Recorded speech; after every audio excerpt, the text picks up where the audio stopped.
Tak ada yang lebih menyakitkan daripada pulang ke rumah, tapi bukan lagi sebagai dirimu yang dulu. Nama perempuan itu Rini.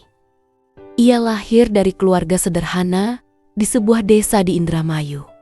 Tidak ada yang luar biasa darinya. Ia bukan sarjana, bukan pemilik usaha, bukan pula tokoh masyarakat. Ia hanya seorang ibu muda yang mencoba bertahan hidup dengan cara paling sederhana. Bekerja. Tapi dunia tidak pernah sederhana bagi perempuan seperti Rini.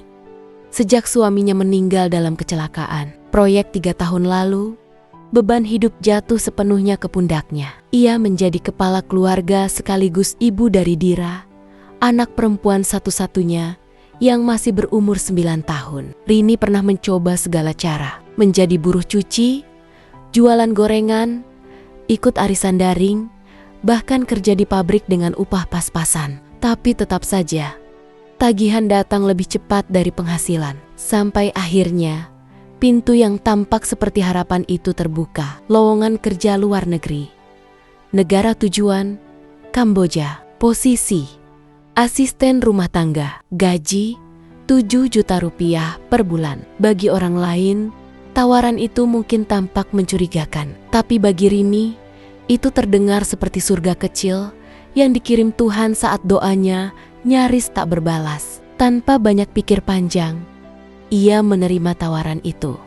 Ia tidak tahu bahwa keputusan itulah yang akan mengubah segalanya. Bahwa ia tak sedang menuju tempat kerja, tapi menuju tempat penyiksaan. Dan ketika ia akhirnya pulang ke Indonesia, tubuhnya sudah tak lagi utuh. Ia kehilangan lebih dari sekadar ginjal. Ia kehilangan harga diri, kepercayaan, bahkan sebagian jiwanya. Ini adalah kisah nyata yang disusun kembali dalam bentuk fiksi dokumenter. Bukan hanya tentang perdagangan organ, tapi tentang sistem keji yang memangsa perempuan miskin dengan dalih pekerjaan impian. Dan ini adalah kisah Rini. Langit sore di desa Cikedung tak pernah benar-benar cerah. Awan selalu tampak berat, seolah tahu betul beban yang ditanggung penduduknya. Dan di antara deretan rumah kayu yang mulai rapuh dimakan usia, seorang perempuan sedang duduk di emperan rumah sambil menghitung koin logam dalam toples plastik bening. Namanya Rini.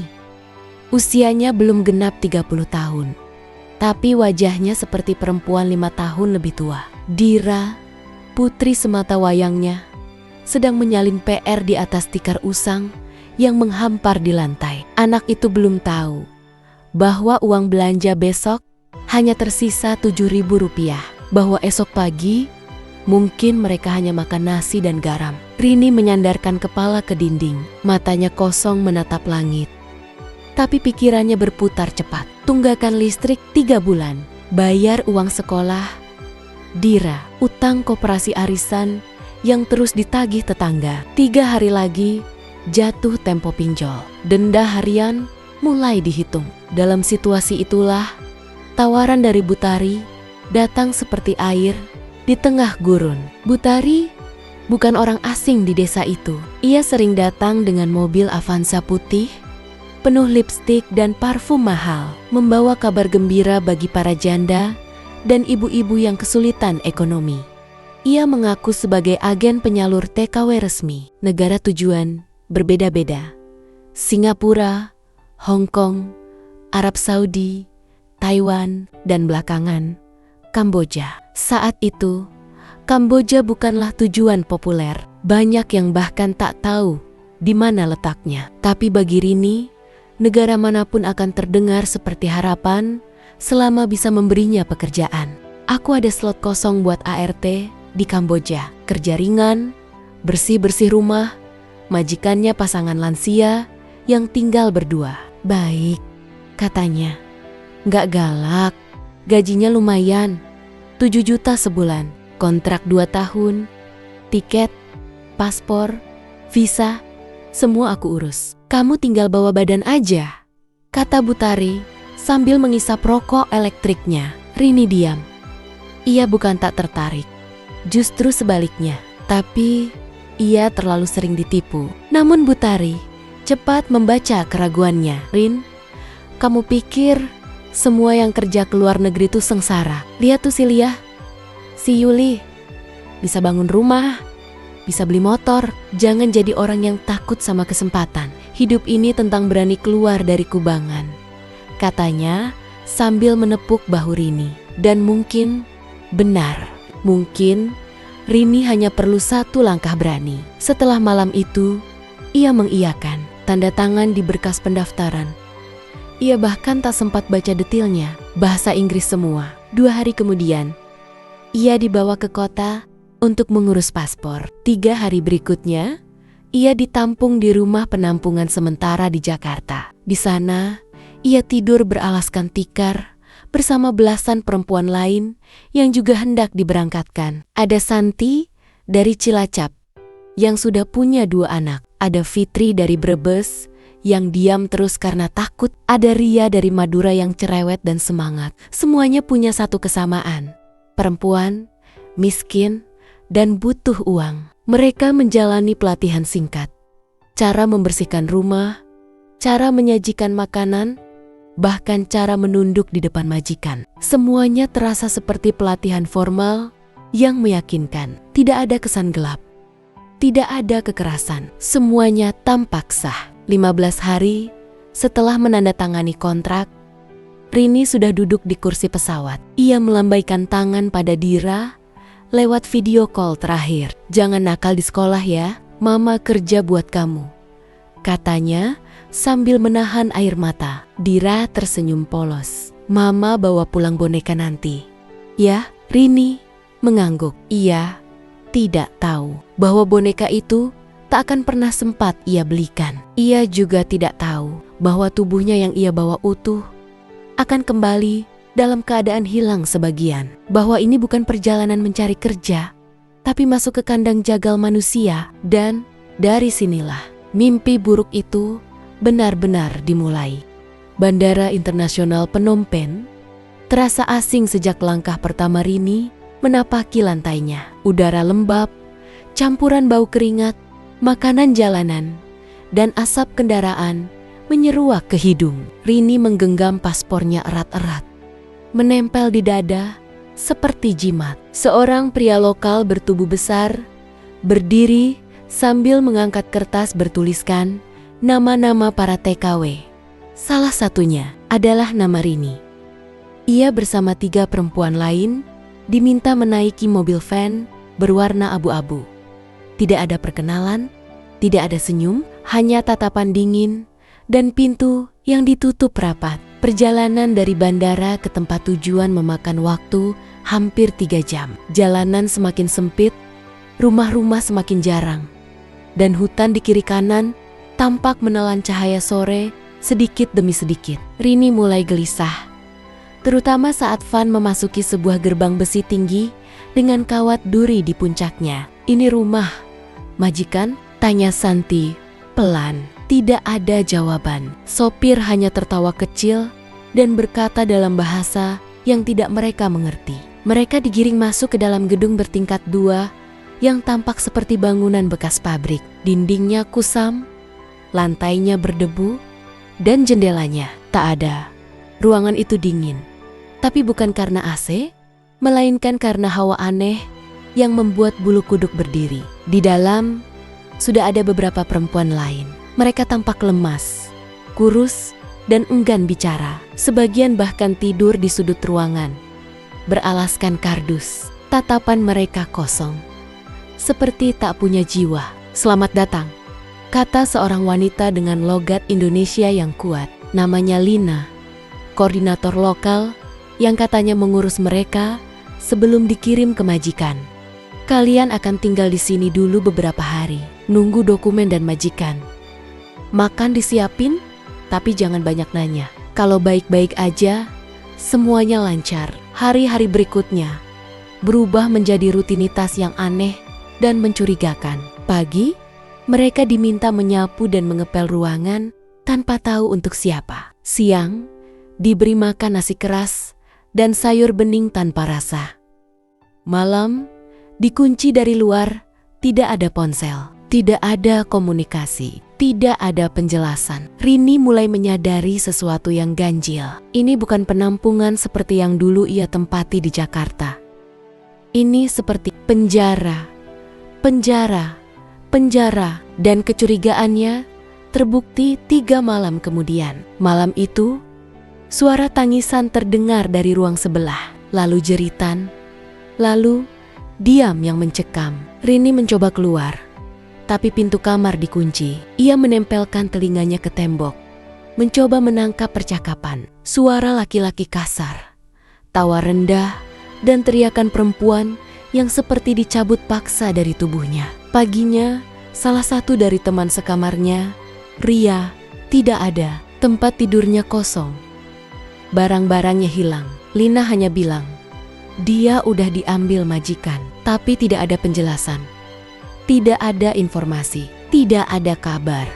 Dan malam berikutnya, satu persatu dari mereka mulai menghilang. Santi, Fitri, lalu seorang gadis bernama Novi, selalu terjadi saat malam. Selalu didahului suara tangis, dan tidak pernah ada kabar selanjutnya. Rini ketakutan. Ia mulai meragukan segalanya. Apa benar ini rumah majikan? Apa benar mereka dikirim kerja? Dan saat ia bertanya pada Lina, perempuan itu hanya tertawa. Kamu pikir kamu datang ke sini buat jadi ART? Selamat datang, Rin. Kamu sudah dijual sejak kamu tanda tangan kontrak. Rini terdiam. Dunia seketika runtuh.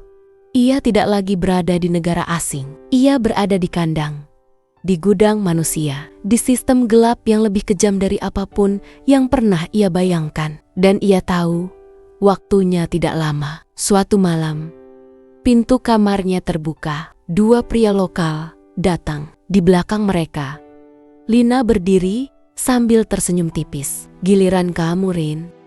Malam itu terasa lebih dingin dari biasanya. Tidak ada suara serangga, tidak ada angin, tidak ada detak jantung yang tenang. Yang ada hanyalah ketakutan yang menjerat dan langkah-langkah kaki yang menggema dalam lorong sempit menuju ruang bawah tanah bangunan itu. Rini ditarik tanpa banyak kata. Tangan kanannya diikat longgar, tapi cukup kuat untuk membuatnya tak bisa melawan. 2 pria lokal bertubuh kekar menggiringnya ke lorong gelap. Diikuti Lina yang berjalan pelan, seperti seorang penjaga makam yang tenang mengantar mayat ke liang lahat. Lepaskan saya mau pulang. Saya tidak tanda tangan buat ini. Saya kerja, saya ART.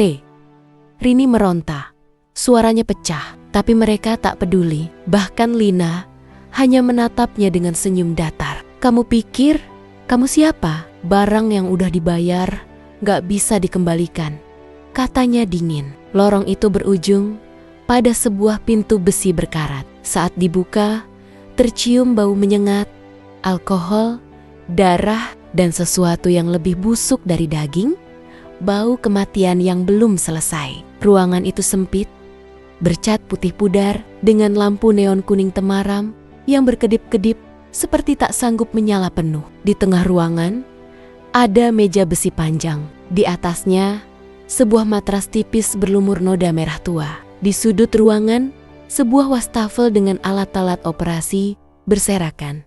Pisau bedah, tang, selang infus, dan tabung berisi cairan bening. Rini terpaku. Tubuhnya gemetar. Ia mencoba lari, tapi tubuhnya ditahan. Pakaian ditarik kasar.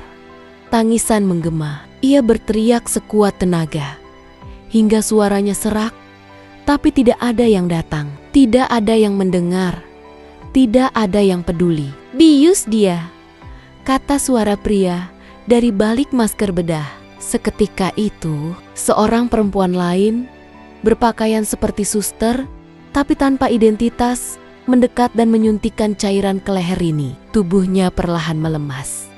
Matanya berkunang-kunang, tapi ia masih sadar. Aku masih bangun.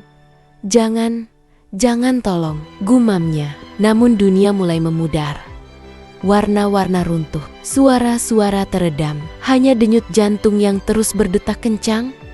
Seolah tubuhnya tahu bahwa ia sedang dirampok dalam keadaan hidup. Saat kelopak matanya setengah tertutup, ia melihat pisau bedah mengilap dan kemudian gelap. Entah berapa lama ia tidak sadarkan diri. Tapi saat ia bangun, rasa sakit menyayat dari sisi kiri perutnya. Ia mengerang, mencoba bangkit, tapi seluruh tubuhnya nyaris lumpuh. Tak ada kekuatan.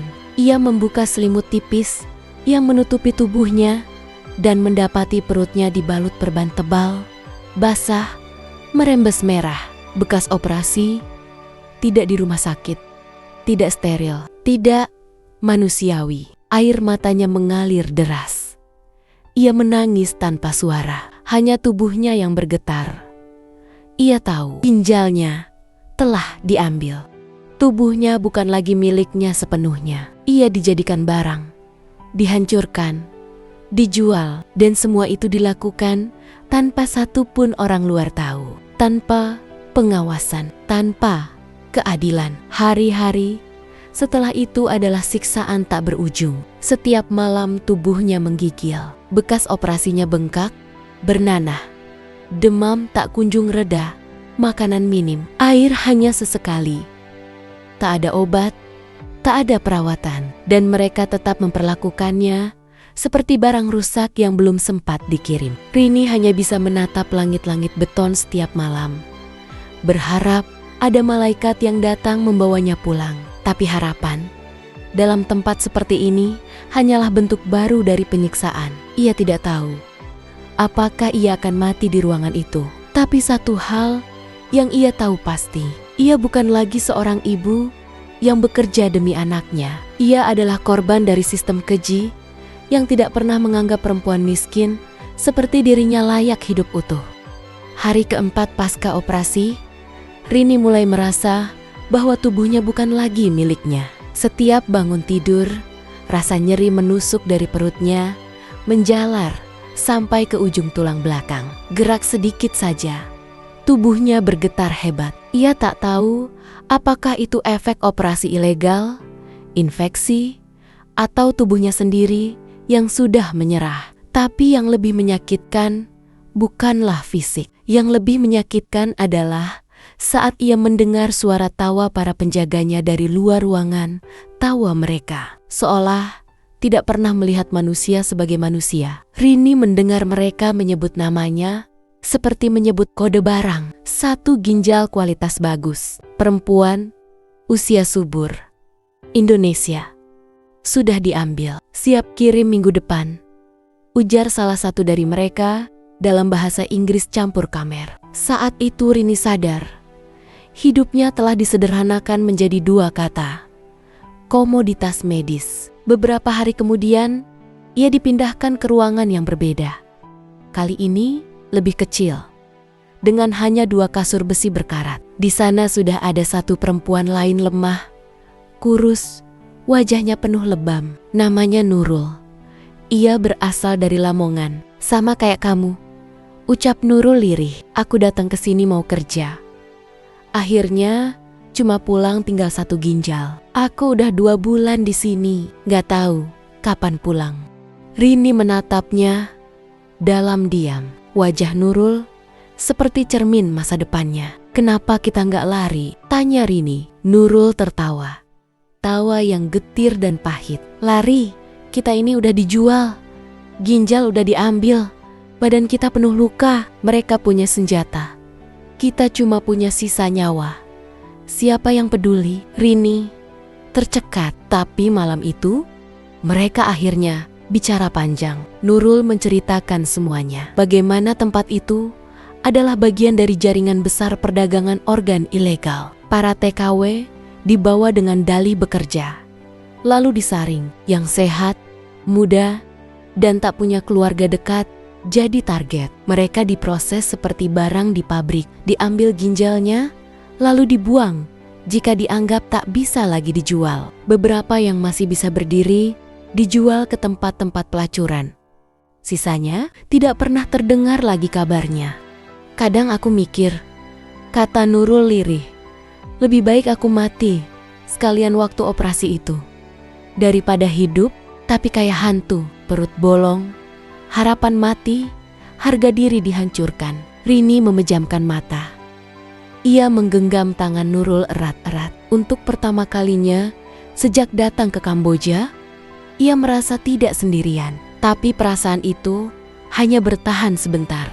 Keesokan harinya, Nurul menghilang. Rini mendapati kasurnya kosong. Dan tak ada yang tahu kemana ia dibawa. Beberapa desas-desus dari penjaga menyebutkan pesanan dari Thailand datang lebih cepat. Nurul dikirim hari ini. Dikirim seperti paket, seperti daging. Rini hanya bisa berbaring, menatap atap beton dengan mata basah. Saat itu, ia bertanya pada dirinya sendiri, berapa harga ginjalnya? Berapa harga yang harus dibayar untuk tubuhnya yang sekarang cacat? Berapa harga dari semua mimpi yang kini tinggal puing? Beberapa hari setelah itu, datanglah seseorang baru ke ruangan Rini. Seorang pria muda, berpakaian rapi, berkacamata, dan berbicara dalam bahasa Indonesia. Namanya Arman. Ia mengaku sebagai perantara baru. Saya disuruh ngecek kondisi korban sebelum dikirim. Katanya datar. Tapi ada yang aneh dari tatapan Arman. Tidak seperti penjaga lain, mata pria itu tampak penuh keraguan. Berkali-kali ia mencuri pandang ke arah perban di perut Rini. Berkali-kali ia seperti hendak bicara, tapi tak jadi. Sebelum pergi, ia menyelipkan sesuatu ke tangan Rini. Secarik kertas kecil. Di dalamnya tertulis, simpan tenagamu. Akan ada kesempatan keluar. Jangan tunjukkan ke siapapun. Untuk pertama kalinya, sejak berminggu-minggu, jantung Rini berdetak lebih kencang. Bukan karena takut, tapi karena harapan kecil yang kembali menyala. Dan harapan itu bisa jadi satu-satunya yang akan menyelamatkan nyawanya. Hari-hari setelah Arman memberikan secarik kertas itu, Rini hidup dalam kebimbangan. Ia tidak tahu apakah ia bisa mempercayai pria itu. Apa maksud kata-kata di dalam kertas itu? Apa artinya simpan tenagamu? Tapi satu hal yang ia tahu pasti, ini satu-satunya kesempatan yang datang. Di balik dinding kecil yang membatasi kamarnya, Rini mulai menyusun rencana. Ia tidak bisa tetap pasrah di tempat ini. Tubuhnya sudah hancur, tapi jiwa dan harapannya meski remuk masih ada. Dan itu yang harus dijaga. Namun untuk melarikan diri, ia tahu itu bukan perkara mudah. Pengawasan sangat ketat, setiap gerakannya diperhatikan. Dan seluruh pintu terkunci dari luar. Tidak ada ponsel, tidak ada alat komunikasi. Hanya dirinya dan bayangan kebebasan yang semakin jauh. Di malam yang sepi, saat penjaga utama keluar untuk berjaga di luar, Rini memulai gerakan pertama. Di sudut tempat tidur, tempat ia merasa sedikit lebih aman. Ia membuka kertas kecil yang diberi Arman. Tulisan itu masih tertulis dengan huruf yang rapi. Meskipun hampir tak terlihat di dalam cahaya redup. Cari kunci gudang. Ada di bawah karpet. Gudang itu tempat kamu bisa keluar. Tapi jangan buat keributan. Tunggu kesempatan. Rini membaca kalimat itu berulang kali. Gudang, pikirnya. Tapi di mana gudang itu? Apa yang dimaksud dengan kesempatan? Tanpa banyak waktu untuk berpikir, ia mulai mencari tempat yang dimaksud. Ia menggeser karpet di bawah kasur kecilnya dengan hati-hati. Pelan-pelan, dengan tangan gemetar, Rini menyentuh lantai kayu yang sudah lapuk. Di bagian sudut, ada sepotong logam kecil. Kunci.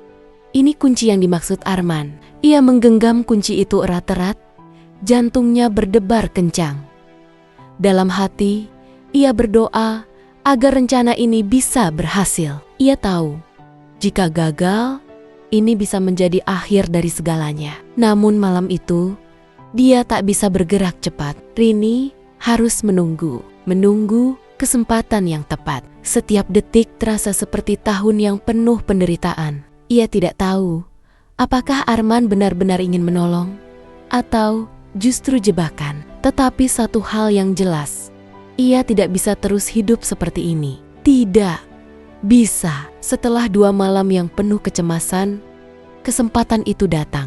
Pagi buta, Ketika sebagian besar penjaga tertidur, satu penjaga tua yang sudah terbiasa tidur di ruang tengah terlelap dengan suara dengkuran pelan.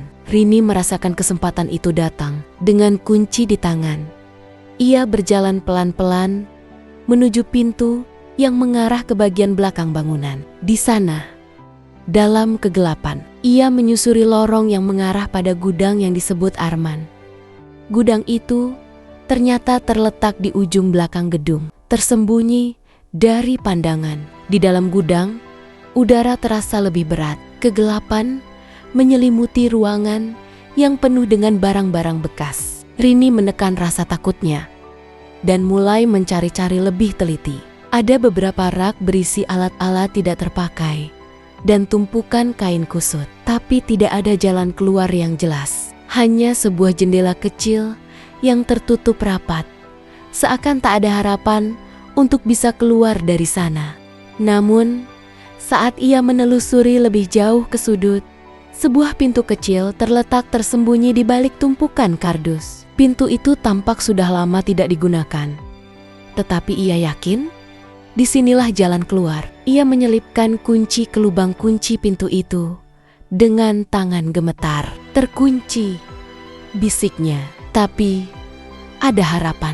Dengan memaksakan tenaga, ia berhasil membuka pintu itu sedikit demi sedikit. Ketika pintu terbuka, angin segar menyentuh wajahnya. Tapi sebelum ia bisa melangkah lebih jauh, sebuah suara datang dari belakangnya. Satu suara keras yang menggetarkan udara. Rini berbalik dan melihat sosok penjaga yang bangun dari tiduran. Rini berlari secepat mungkin. Namun, sebelum ia bisa mencapai pintu keluar, pria itu berlari dan menarik tubuhnya dengan kasar. "Lari kemana kamu?" Rini mendorong tubuhnya dengan seluruh tenaga yang tersisa. Ia bisa mendengar langkah-langkah kakinya yang semakin mendekat. Namun, tepat ketika ia hampir sampai di pintu, sosok lain muncul. Arman berlari cepat dan menendang penjaga itu dengan kekuatan luar biasa. Ia berhasil melumpuhkan pria itu dalam sekejap sebelum menoleh ke Rini. "Ayo, lari sekarang." "Kemana?" tanya Rini terbata-bata. "Keluar. Di belakang ada mobil menunggu. Kamu akan selamat." Rini tak peduli lagi. Dengan segenap kekuatan, ia berlari mengikuti Arman yang memimpin jalan. Mereka melewati lorong, keluar dari gedung, dan menuju mobil yang sudah diparkir di luar dengan lampu redup. Akhirnya, mereka berhasil keluar. Dengan cepat, Arman membawa Rini ke tempat yang aman. Di sana, ia mengetahui bahwa Arman memang bagian dari jaringan penyelundupan yang mencoba membongkar sindikat tersebut. Namun, meski ia sudah bebas dari tempat itu, dunia luar yang menanti Rini jauh dari kata aman. Rini tidak tahu apa yang harus ia rasakan setelah melarikan diri dari tempat itu. Rasa lega tak ada. Rasa takut itu pasti. Rasa bersyukur. Entah, semua emosi itu bercampur dalam dirinya. Namun ada satu hal yang tak bisa ia hindari. Kenyataan bahwa ia telah kehilangan bagian dari tubuhnya dan tak ada yang bisa mengembalikannya. Setelah berjam-jam di mobil, menembus jalan-jalan sepi dan hutan-hutan kecil, mereka akhirnya tiba di sebuah kota yang aman, di luar jangkauan sindikat itu. Arman membawanya ke sebuah rumah sederhana, sebuah tempat yang jauh dari hiruk-pikuk. Namun, di balik ketenangan itu, Rini merasakan kebingungannya semakin dalam. Ini aman, tapi kamu harus istirahat dulu. Mereka tak akan mengejar lagi. Sudah aman, kata Arman sambil menatapnya dengan penuh perhatian. Rini tidak menjawab. Ia hanya duduk di sudut ruangan, memeluk lututnya. Tubuhnya gemetar. Tangan kirinya membelai bekas jahitan di perutnya yang mulai mengering, namun tetap terasa perih. Kehilangan ginjalnya bukanlah sekadar kehilangan fisik. Itu adalah kehilangan atas segala yang pernah ia impikan. Sebagai seorang ibu yang hanya ingin mencari kehidupan lebih baik untuk anaknya, harapan-harapan itu sekarang remuk tak berbentuk. "Kenapa kamu menolongku?" Rini bertanya pelan. Suaranya nyaris hilang. Arman terdiam. Ia duduk di kursi yang dekat dengan Rini. Aku sudah lama melihat kejahatan ini, tapi aku tak punya banyak pilihan. Mereka mengancam keluarga aku di sini. Aku berusaha untuk membantu orang-orang yang masih bisa diselamatkan. Kamu beruntung karena berhasil kabur. Banyak yang tidak seberuntung itu. Rini menundukkan kepala. Apa yang bisa ia katakan? Keluarga Arman, sindikat yang mengatur segalanya, semuanya saling terhubung dalam satu lingkaran hitam yang tak bisa ditembus. Ia merasa terjebak dalam dunia yang penuh pengkhianatan. Malam itu, ia tidak bisa tidur. Ketika semua orang terlelap, ia hanya terjaga, memandang keluar jendela, menatap langit yang tak pernah ia nikmati lagi. Ia membayangkan anaknya di rumah. Tak tahu apa yang terjadi padanya. Berapa lama lagi ia akan bertahan dengan kehidupan yang begitu penuh luka. Apa yang akan ia katakan ketika pulang nanti? Satu hal yang pasti, ia tak bisa kembali bekerja sebagai TKW. Tidak dengan kondisi fisiknya yang sudah cacat. Esok paginya, Arman mengajak Rini ke kantor polisi setempat. Tentu saja, di dalam dirinya ada rasa ragu yang sangat besar. Ia tahu bahwa keadilan tidak mudah didapatkan. Rini tahu bahwa jika ia mengungkapkan semuanya, ada kemungkinan besar ia akan menghadapi ancaman yang lebih besar lagi. Tetapi ia tak bisa tinggal diam. Jika ada cara untuk menyelamatkan yang lain, untuk menghentikan orang-orang yang telah merusak hidupnya dan hidup banyak orang lainnya, maka itu harus dilakukan. Arman memberikan dukungan moral. Kamu sudah berani melarikan diri. Kini saatnya kamu berbicara, katanya. Dengan langkah gemetar, Rini masuk ke dalam kantor polisi. Ia merasa takut. Namun ketika ia duduk di depan petugas yang mendengarkan ceritanya, ia merasakan sesuatu yang baru. Sebuah kekuatan yang datang dari dalam dirinya. Ia akhirnya bisa berbicara. Nama saya Rini. Saya berasal dari Indonesia dan saya dibawa ke Kamboja untuk bekerja sebagai TKW. Tapi saya tidak tahu bahwa saya akan menjadi korban perdagangan organ. Mereka mengambil ginjal saya dan banyak perempuan lain yang mungkin telah dijual. Saat ia berbicara, perasaan berat yang selama ini mengendap mulai mengalir keluar. Setiap kata yang keluar dari mulutnya adalah pengungkapan kebenaran yang selama ini ia sembunyikan dalam hati yang terluka. Ia berbicara dengan air mata yang tak bisa dihentikan, dengan tubuh yang masih terasa sakit, dan dengan suara yang bergetar. Namun, ia tahu bahwa ia tak bisa lagi memendam penderitaan ini sendirian. Polisi yang mendengarkan tampak terkejut, namun mereka juga tampak serius. Proses penyelidikan dimulai, dan Arman berjanji akan membantu Rini dalam memberikan bukti yang diperlukan. Namun, meski ia telah berbicara dengan jujur, Rini tahu bahwa jalan di depannya tak akan mudah. Menghadapi pengusaha gelap, sindikat internasional, dan para pelaku yang berkuasa di balik layar, hanya ada sedikit harapan bahwa keadilan bisa ditegakkan. Sebagian besar wanita yang menjadi korban perdagangan organ seperti dirinya masih tak diketahui nasibnya. Rini kembali ke rumah aman yang disediakan Arman.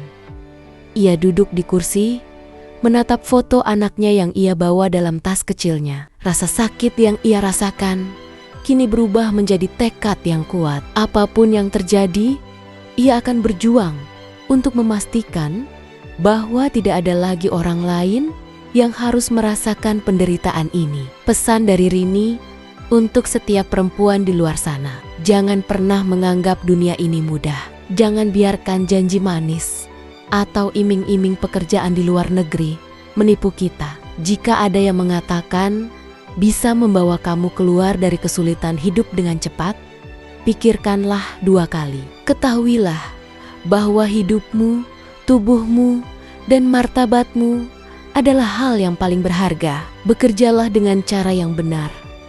Dan jangan pernah menyerahkan kepercayaan kepada orang yang tak kita kenal. Dunia ini penuh dengan bahaya.